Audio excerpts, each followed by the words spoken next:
Chromatic aberration is a failure of the lens to focus all of the colors to the same point. It is also referred to as purple fringing or color fringing. I remember using an old telephoto lens bought for the first time where I was expecting crisp and sharp images. Now I dug up these images from when I was photographing kite surfers all those years ago, and you can see the chromatic aberration is really bad.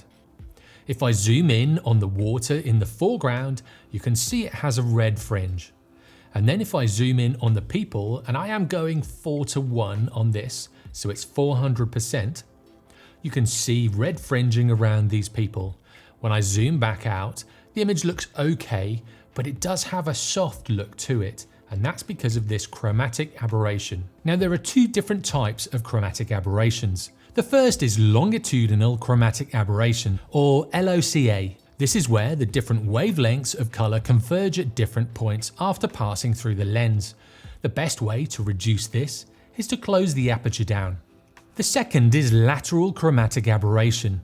This occurs when different wavelengths of color that enter the lens at a certain angle focus at different positions along the same focal plane. Basically, the colors don't all go back to the same place relative to each other. Programs like Lightroom have a one-click switch to get rid of these, and nowadays camera companies have a way of reducing these by processing them in camera. Also, camera companies do use special coatings on lenses to reduce the amount that this happens. Now, if you want to learn more about your camera and the principal settings, click on this other video here.